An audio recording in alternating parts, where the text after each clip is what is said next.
The sky burned red over New Pyongyang. Taiyang pressed his back against the broken wall and checked his rifle. His hands shook, but not from fear. He had not eaten in 2 days. None of them had. 3 minutes until the convoy arrives, whispered Day, his squad mate. The young soldier looked tired. Everyone looked tired these days, Taiyang nodded. This was their 5th ambush this week. The Valreth Empire controlled everything now.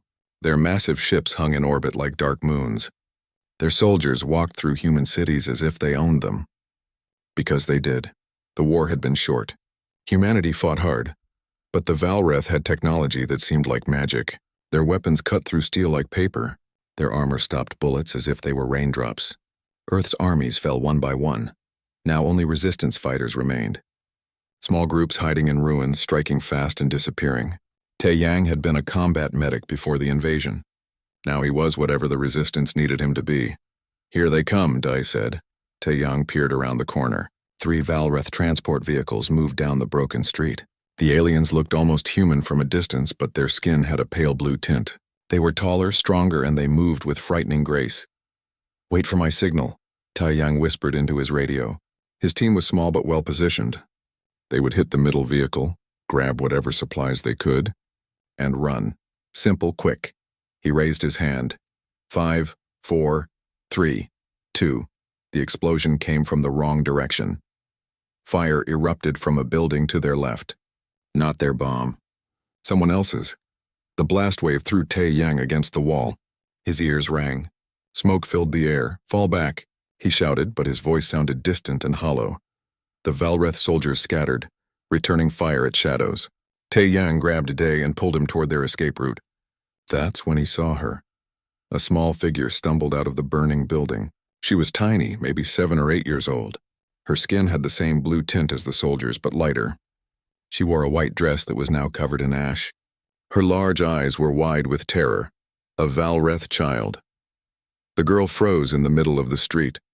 Above her, a damaged building groaned. Cracks spread across its facade like spiderwebs. Chunks of concrete began to fall. Taiyang's training screamed at him to run. She was the enemy.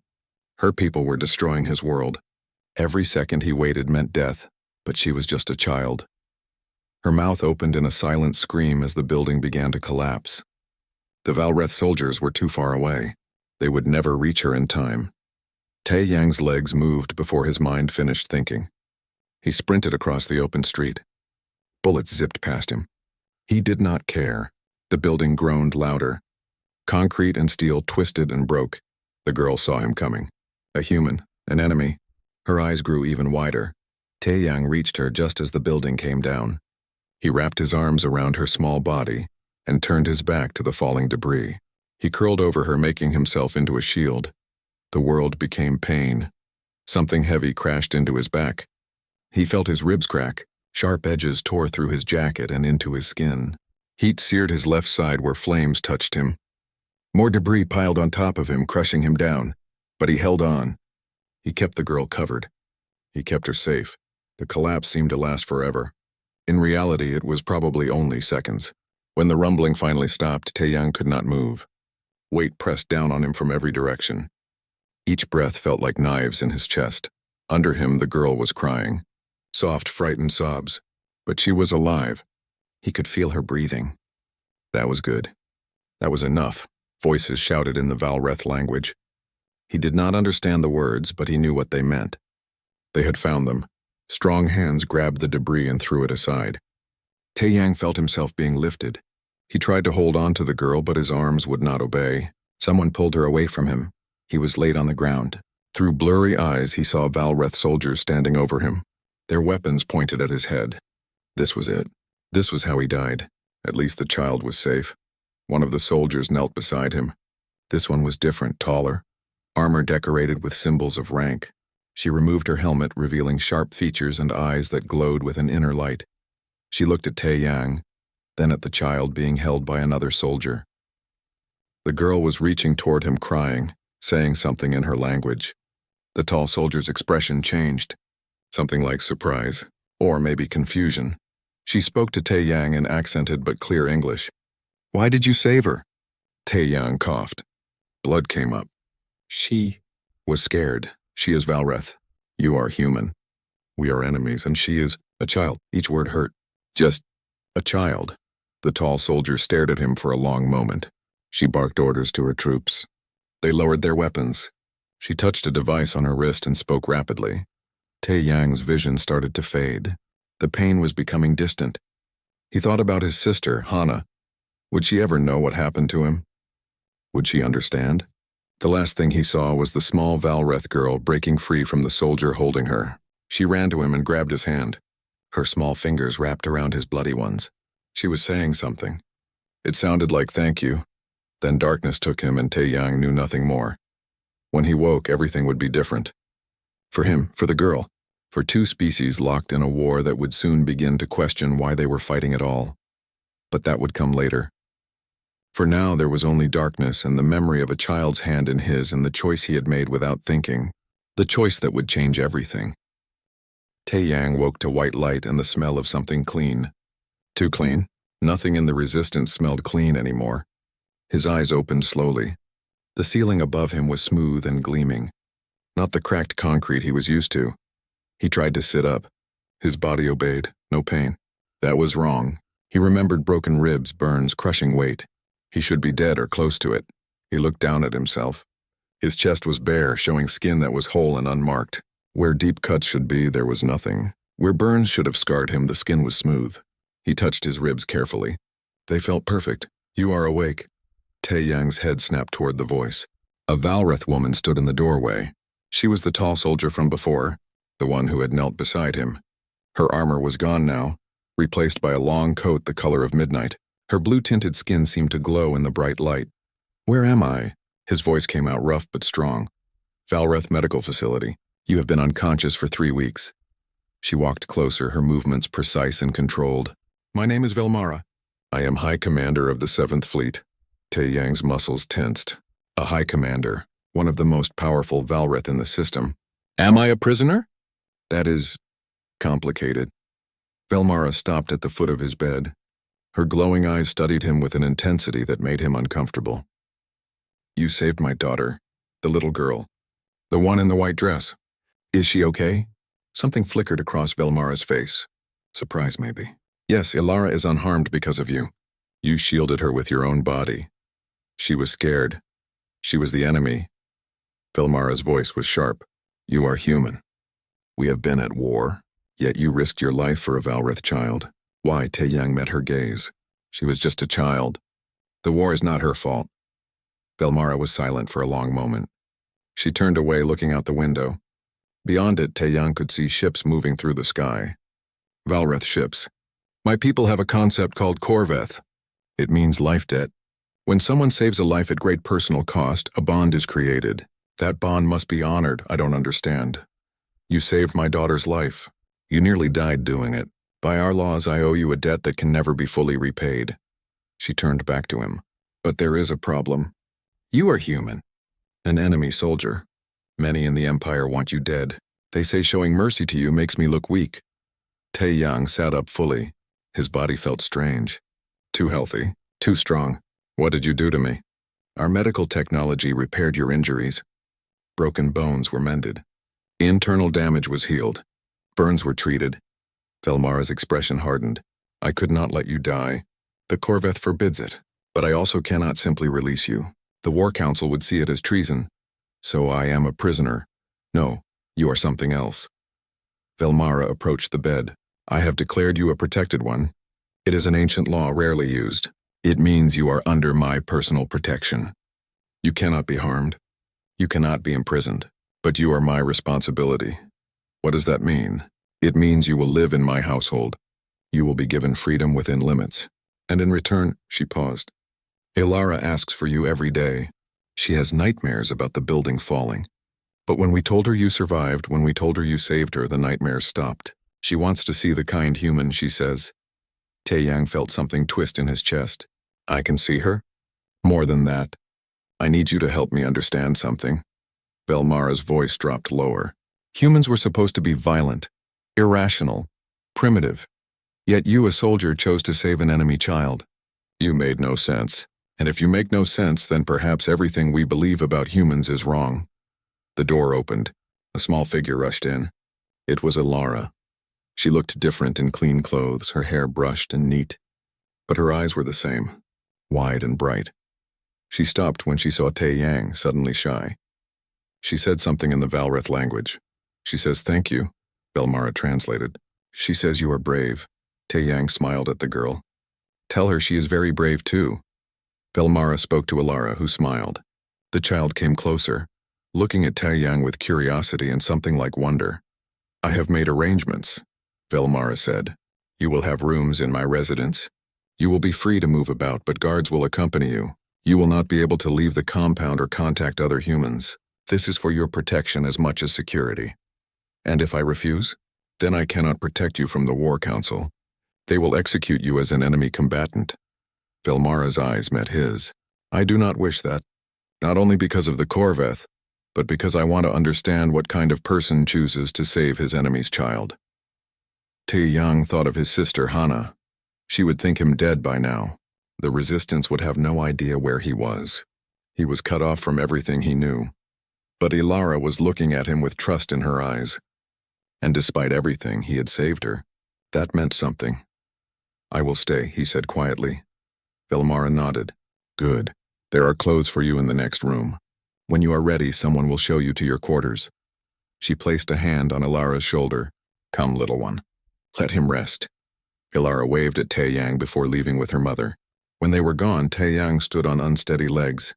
He walked to the window and looked out at the alien world around him. 3 weeks ago, he had been a resistance fighter. Now he was, what? A protected one. Living with the enemy. Bound by a life debt he never asked for. But when he closed his eyes, he saw Alara's frightened face in that burning street. He felt the weight of debris crushing him as he held her safe. Would he make the same choice again, even knowing where it led? Yes, without question. Tae Yang did not know what came next. He did not know how this strange arrangement would work. But he knew one thing: he had saved a life. And somehow that simple act had created something new, something that might matter more than he could imagine. The war continued outside these walls, but inside something else was beginning.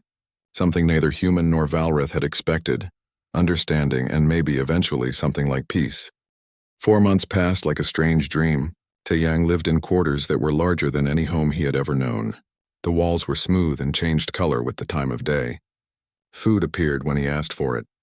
Everything was efficient and clean and completely alien. He saw Belmara rarely. She was busy commanding fleets and attending council meetings. But he saw Alara almost every day. The child was lonely. Tae Yang realized this within the first week. She had tutors and servants, but no friends. Other Valreth children were not allowed to visit the home of someone who kept a human as a protected one. It was seen as inappropriate, so Alara spent her time with Tae Yang. At first, they could not speak to each other. She knew no English and he knew no Valreth. But children are clever, and Tae Yang was patient. They taught each other. She would point at things and say the Valreth word. He would repeat it and give her the English one. Within 2 months, they could have simple conversations. "Why did you save me?" Alara asked one afternoon. They sat in the garden, a place of strange plants that glowed softly in the dimming light. Tae Yang chose his words carefully. "Because you needed help. But I am Valreth." "You are human." "Teacher says humans are bad. Do you think I am bad?" Alara looked at him with her large eyes. "No, you are kind. You tell good stories. You make me laugh." She frowned. "Maybe teacher's wrong." "Maybe," Tae Yang said softly. "Or maybe things are more complicated than bad and good." The girl thought about this, her face serious. Then she smiled. "Sing the song again. The one about the moon." Tae Yang sang a Korean lullaby his mother had sung to him. He did not have a good voice, but Alara did not care. She hummed along, learning the melody. They did not notice Belmara watching from the doorway. Life fell into a rhythm. Mornings, Tae Yang exercised. The guards watched but did not interfere. Afternoons he spent with Alara. She was supposed to be studying, but her tutors taught her things that made Tae Yang uncomfortable. "Today I learned that humans are inferior," she announced one day. "Their technology is primitive. Their culture is simple. They are good for labor but not for thinking." Tae Yang felt anger rise in his chest, but he pushed it down. "What do you think?" "I think you think a lot. You know many things. You taught me about stars and music and stories. Ilara looked confused. You do not seem inferior. Maybe, Tae-yang said gently. You should ask questions when teachers tell you things. Ask for proof, ask why. Good thinking means not accepting everything you hear. Ilara's eyes lit up. Like you do. You always ask me why when I say something. Exactly. He knew he was walking a dangerous line. Teaching the daughter of a Valreth commander to question everything could get him in trouble, but he could not help himself. The child deserved better than propaganda. One evening, alarms blared through the residence. Guards rushed past Tae-yang's quarters. He heard shouting in Valreth, urgent and angry. His door opened. A guard gestured for him to follow. They ran through corridors until they reached Velmara's office. The High Commander was on the floor, bleeding. Two bodies of Valreth soldiers lay nearby, clearly dead. A third attacker stood near the window holding a weapon aimed at Velmara. The assassin turned when Tae-yang entered. He said something in Valreth and laughed. Then he aimed the weapon at Velmara's head. Tae-yang moved without thinking. He was unarmed. He was weaker than any Valreth. But he had been a soldier, and he knew how to fight. He grabbed a piece of broken furniture and threw it. The assassin dodged, but it bought Tae-yang a second. He closed the distance, staying low. The weapon fired, missing him by inches. Tae-yang crashed into the assassin. They fell together. The Valreth was stronger, but Tae-yang was desperate. He fought dirty, using every trick he knew from street fighting and special forces training. He got his hands on the weapon and twisted it away. The assassin struck him hard enough to crack his jaw, but Tae-yang held on. He brought the weapon up and fired once. The assassin fell still. Guards flooded the room. They pulled Tae-yang away from the body. Medics rushed to Velmara, treating her wounds. Tae-yang sat against the wall, breathing hard. His jaw throbbed. His hands shook. He had just killed someone to save a Valreth commander, his enemy. Again, Velmara was helped to her feet. She looked at the dead assassin, then at Tae-yang. Why, she asked. Just that one word. You were in danger. Tae-yang's voice came out rough. I am your enemy. My people invaded your world. We destroyed your cities. We killed your people. Velmara walked closer, ignoring the medics trying to treat her. Why do you keep saving Valreth lives? Tae-yang met her glowing eyes. Maybe you are not my enemy anymore. Maybe we are just people caught in someone else's war. The room went silent. Every guard, every medic stared at him. What he said was close to treason for both sides. Velmara studied him for a long moment. Then she did something unexpected. She smiled. It was small and sad, but genuine. I am beginning to think you are right, she said quietly. That night, Velmara came to Tae-yang's quarters. Her wounds were bandaged, but she moved as if they did not hurt. The assassin was sent by political rivals, she said. They oppose my stance on the peace negotiations. Peace negotiations? Tae-yang sat up straighter. There are peace talks? Yes, for 3 months now. Earth and the Valreth Empire are discussing terms. Velmara looked tired. Many on both sides oppose it. They want the war to continue. What do you want? I want my daughter to grow up without war. I want her to have friends. I want her to learn without propaganda. Velmara's voice cracked slightly. I want what you have shown me is possible. A world where Valreth and humans can exist without killing each other. Tae-yang felt hope stir in his chest. Is that possible? I do not know. But watching you with Ilara, seeing how you question everything, how you protect even your enemies. Velmara paused. You have shown me something I did not believe existed. You have shown me that maybe we are wrong about humans. And if we are wrong about that, what else are we wrong about? She turned to leave, then stopped. There is something you should know. Your sister Hana is alive. She is part of the human resistance. Our intelligence has intercepted communications about a rescue operation. They are planning to extract you. Tae-yang's heart jumped. Hana was alive. When? Soon, within weeks. Velmara looked back at him. I could stop it. But I will not. If you want to leave, if you want to return to your people, I will not stand in your way. You have earned that much. After she left, Tae-yang sat in the darkness of his room. Hana was alive. His sister was coming for him. He could go home, but when he closed his eyes, he saw Ilara's smile. He heard her singing his mother's lullaby. He thought about how she questioned her teachers now, how she was learning to think for herself. The choice ahead of him would not be easy. But he knew, whatever he decided, nothing would ever be simple again. 1 year. Taeyang had been with Velmara's household for 1 year. The man who looked back at him from the mirror was different from the resistance fighter who had saved a child in a burning street. He stood straighter. His face had filled out from regular meals, but his eyes were more tired, carrying the weight of impossible choices. Today, everything would change. The Peace Summit was happening. Representatives from Earth and the Valreth Empire gathered in a neutral space station. Taeyang had been brought along as a symbol, though of what he was not entirely sure. "You are nervous," Ilara said. She was 8 now, taller and more confident, but she still held his hand when she was scared. "Yes," Taeyang admitted. They stood in a waiting area while Velmara attended meetings. "Will you leave me?" The girl's voice was small. Taeyang's chest tightened. This was the question he had been avoiding. "I do not know yet. Mother says the humans want you back. They say you were a prisoner." Ilara looked up at him. "Were you? Are you?"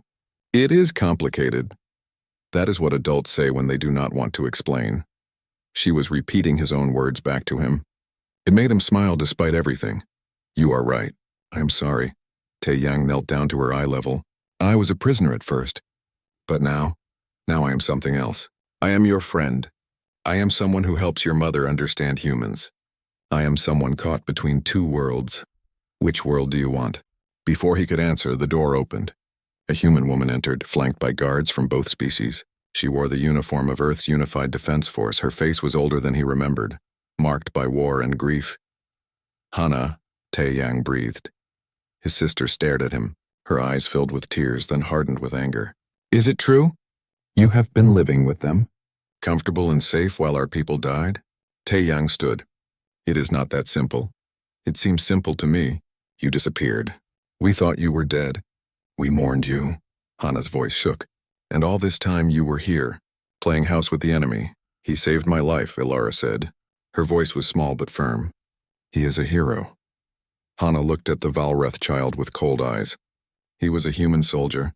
His duty was to humanity, not to you. "Hana, please," Taeyang started. "There is a prisoner exchange being arranged. You are on the list." Hana cut him off. "You can come home.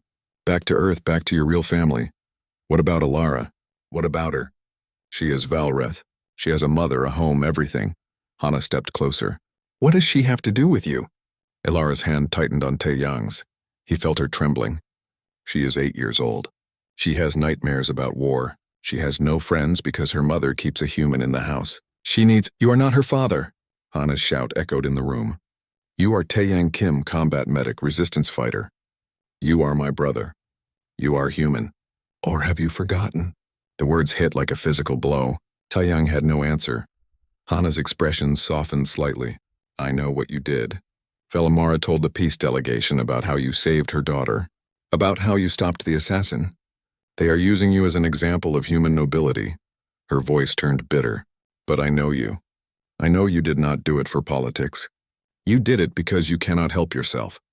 You always had to save everyone. Is that wrong?" "No, but it cost you." Hana's eyes were sad now.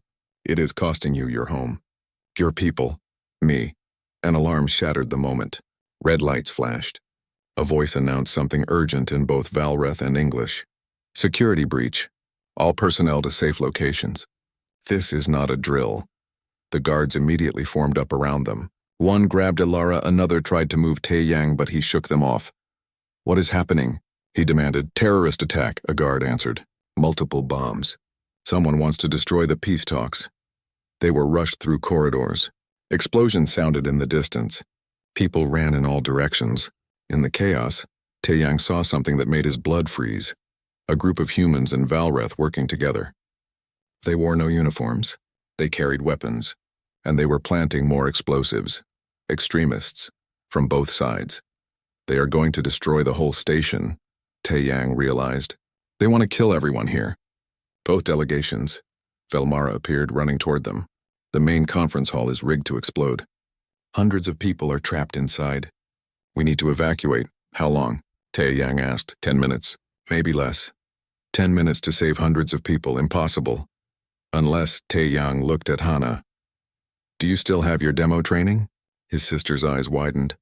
"Yes, but Velmara, can you get us to the conference hall?" The High Commander understood immediately. "You want to disarm the bombs?" We want to try.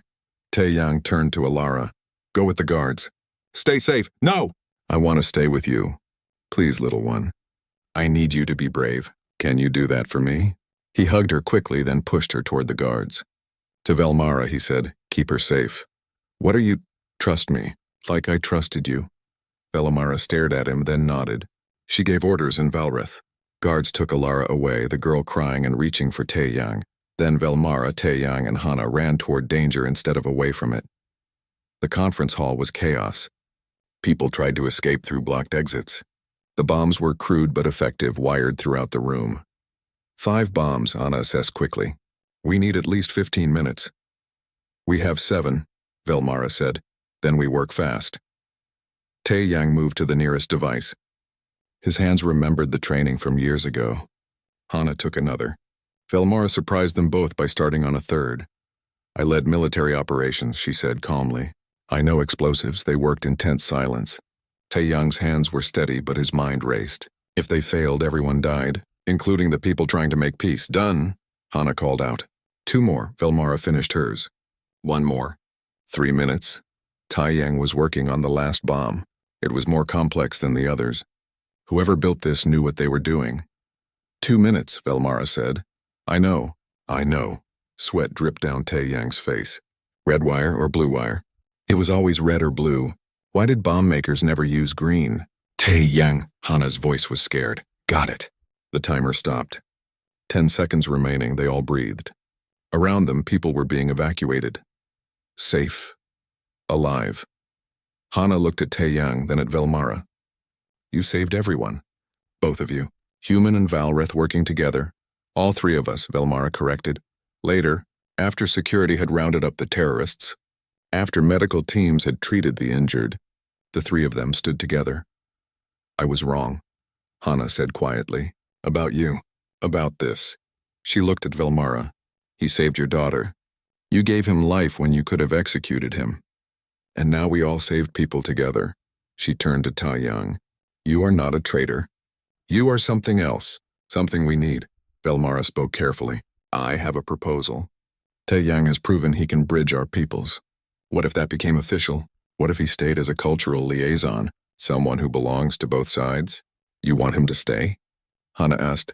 I want him to choose freely. Velmara looked at Taeyang. No more protected one status. No more prisoner. You would be a citizen of both worlds. Free to travel. Free to leave, but always welcome here. Ilara needs you. I think our people need you too. Taeyang looked at his sister. Hana, she smiled sadly. I want you to come home. But I understand if this is your home now too. Just do not forget us. Never, he promised. The choice was made. Not to pick one side, but to be the bridge between them. It would not be easy. But nothing worth doing ever was. 2 years after the peace summit, Taeyang stood on a platform overlooking a crowd of thousands. Humans and Valrith mixed together. Something that would have been impossible before. The war was over. The peace was fragile but real. Today they were dedicating a memorial. It was called the Bridge of Corveth, a name that honored both species. Names of the fallen were carved into its walls. Human and Valrith names side by side. People who had died as enemies now remembered together. Are you nervous? Ilara asked. She was 10 now, almost as tall as Taeyang's shoulder. She wore a dress that combined human and Valrith styles, something she had designed herself. Very nervous, Taeyang admitted. He was supposed to give a speech. He had given many over the past 2 years, but this one felt more important. You will do well. You always do. Ilara squeezed his hand. She still did that when she was trying to be encouraging. Velmara approached. She no longer wore military armor. She had stepped down from her command position to lead the peace initiative full-time. Some called her a traitor. Others called her a hero. She seemed not to care about either label. The crowd is ready, she said. Are you? As ready as I will be. He walked to the speaker's platform. The crowd grew quiet. Thousands of eyes, human and Valrith, watched him. He saw Hana in the front row. His sister had joined the cultural exchange program. She now taught human history to Valrith students and Valrith history to human students. She smiled at him, encouraging. Taeyang began to speak. 2 years ago I made a choice. It was not a big choice. It was not planned. I saw a child in danger and I moved to save her. That is all, he paused. But that one choice changed everything. For me, for High Commander Velmara, for that little girl who is now my friend. And eventually for all of us, he looked out at the crowd. I am not a politician. I am not a diplomat. I was a medic and a soldier. I saved people because that is what medics do. We do not ask if someone is an enemy. We ask if they need help. When I shielded Ilara with my body, I did not think about politics or peace or the future. I thought about a scared child. That is all. But sometimes the smallest choices create the biggest changes. He gestured to the memorial behind him. The people named here died as enemies. They fought each other. They believed they were doing the right thing. Maybe they were. War is complicated. People do terrible things for reasons they think are good. But war also does something else. It makes us forget that enemies are people. It makes us forget that the Valreth soldier has a family waiting at home. It makes us forget that the human fighter is someone's brother, someone's friend. War turns people into things, into targets, into acceptable losses. Taeyang's voice grew stronger. I am here to tell you that this is a lie. Every person matters. Every life has value. Valreth or human, it does not matter. We all feel pain. We all feel love. We all want our children to be safe. He looked at Ilara. That little girl taught me something. She taught me that choosing compassion over vengeance is hard. It goes against every instinct war gives us, but it is the only way forward. Some people ask me how I can live with the Valreth after what they did to Earth. They ask how I can call Velmara my friend when her fleets destroyed human cities. They ask how I can care for Ilara when her people killed so many humans. I tell them the truth. I tell them it is hard. Every day I remember the war. I remember the people I lost. I remember the pain. But I also remember that Ilara did not choose this war. Velmara did not want it. Most Valreth did not want it. Most humans did not want it. But we all suffered from it. Taeyang looked up at the sky, where ships from both worlds now traveled together. The question is not how we forget. We should not forget. The question is how we move forward without forgetting. How do we remember the pain, while choosing not to create more of it? The answer is simple but difficult. We choose compassion. We choose understanding. We choose to see the person instead of the enemy. We choose to protect children, even enemy children. We choose to save lives, even enemy lives. He paused, letting his words sink in. This memorial is not about forgetting the war. It is about remembering why we should never have another one. Every name here is someone who mattered, someone who was loved, someone who had dreams and hopes and fears. I shielded one alien child with my life. In doing so, I created a bridge, not just between me and Ilara or me and Velmara, but between our entire species. That bridge is fragile. It requires constant work, constant choice. Every day we must choose understanding over fear, connection over isolation, peace over war. Taeyang looked directly at the crowd. I am not special. I am not a hero. I am just someone who made a choice in a moment of crisis. Any of you could have done the same. And now every day all of you have the same choice. Choose to see the person. Choose to protect the innocent. Choose to build instead of destroy. The war is over. But the real work is just beginning. Building peace is harder than making war. Understanding is harder than hatred. But it is worth it.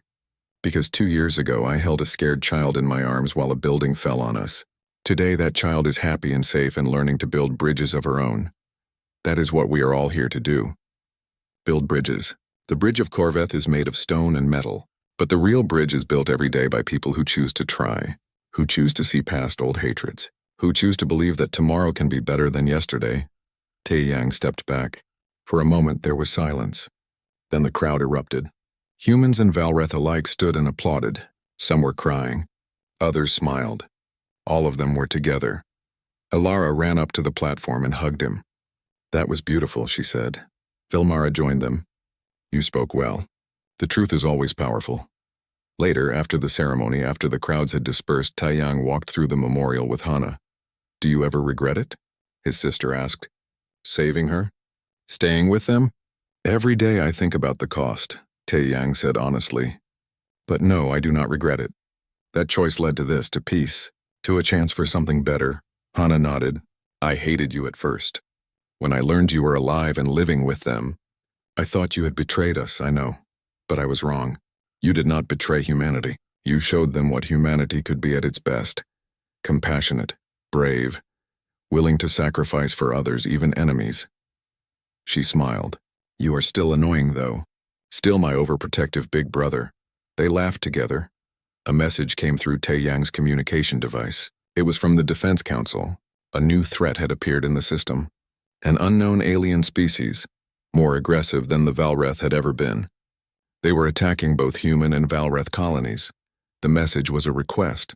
The Council wanted Taeyang to help build the first joint human-Valreth military unit. Former enemies, now allies, fighting together. They want you again, Hana said, reading over his shoulder. They want us, Taeyang corrected. This is not about me. This is about what we can do together. He thought about accepting the mission. It would be dangerous. It would be difficult. But if humans and Valreth could fight as one, they could face any threat. That evening, Taeyang returned to Velmara's residence. It was not just her home anymore. It was his home, too. He had quarters in several places now. Earth, Valreth stations, ships. He belonged everywhere and nowhere. Ilara was in the garden, studying. She looked up when he arrived. Did you decide? About the military unit? How did you know about that? I listen. I pay attention. You taught me that, she smiled. You are going to do it, right? Because people need help. Yes, I am going to do it. Good, because that is who you are. The person who helps. She stood and hugged him. Thank you for saving me, not just from the building, but from becoming someone who does not care about others. You saved me from that too.